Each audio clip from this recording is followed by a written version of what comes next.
Bwana Yesu asifiwe, mtu wa Mungu, na kusalimu kwa jina la Yesu. Mtu wa Mungu, kwa mtu yeyote ambaye amekuwa akijiuliza, nafanyaje ili niweze kuokoka? Nini maana ya kuokoka? Nafanyaje ili niweze kuokoka? Bwana Yesu asifiwe sana.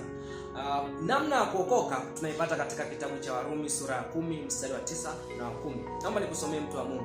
Neno la Mungu linasema kwamba kwa sababu ukimkiri Yesu kwa kinywa chako ya kuwa ni Bwana na kuamini moyoni mwako ya kuwa Mungu alimfufua katika wafu, utaokoka.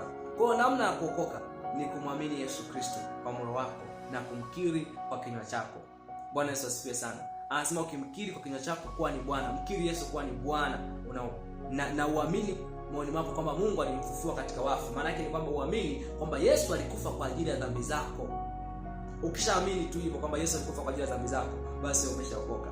Mstari wa 10 sasa ndio anasema kwamba kwa maana kwa moyo mtu huamini hata kupata haki, na kwa kinywa hukiri hata kupata wokovu. Maana yake haki ya Mungu inapatikana kwa njia ya kuamini. Ukishaamini tu vile unapata haki ya Mungu.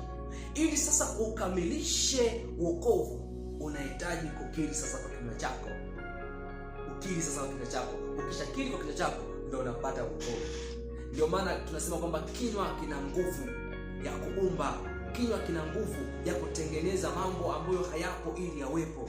Kwa hiyo ndio maana unatakiwa kuwa makini sana na vitu ambavyo unakiri kwa maneno ya kinywa chako. Unatakiwa kuwa makini sana, kwa sababu watu wengi sana tunakuwa tunajioroga sisi wenyewe. Si wachawi, hata si wachawi, ni sisi wenyewe. Umejiroga mwenyewe alafu unaenda kwa mganga kutafuta solution. Umejitamkia, mimi maisha yangu ni magumu, sije nini na nini. Kwa kweli siwezi kufanikiwa, siwezi kutoboa, siwezi kufaulu. Umejiroga mwenyewe kwa maneno ya kinywa chako, kwa sababu unaojitamkia yana nguvu ya kuumba na kuwa vile ambavyo umetamka. Kwa hiyo ndio maana unatakiwa kuwa makini sana.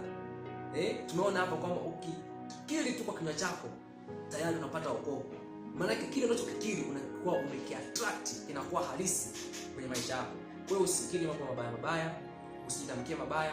Hata kama hali ni mbaya, usijitamkie mabaya. Wewe kiri ushindi siku zote za maisha yako. Lakini hiyo ndo namna ya kupokea wokovu au kuokoka. Bwana Yesu asifiwe sana. Na kama uko mahali hapa unahitaji kuokoka, basi mimi nahitaji sasa kuokoka, naomba ufuatishe maneno haya pamoja na mimi.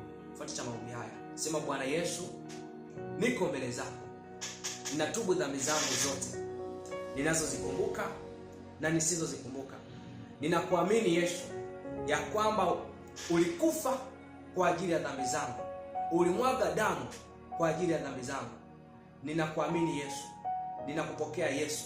Ninaomba unipokee, unifanye kuwa chombo chako, unifanye kuwa mali yako, kwa jina la Yesu na kwa damu ya Yesu.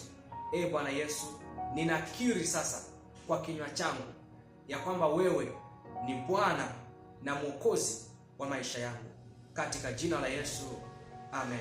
Kama umeomba maombi haya pamoja na mimi, mtu wa Mungu, naomba unicheck DM au unaweza comment I am saved au nimeokoka, na mimi nitakuona kwa ajili ya mwongozo wa hatua za kuchukua kwa ajili ya kukulia wokovu.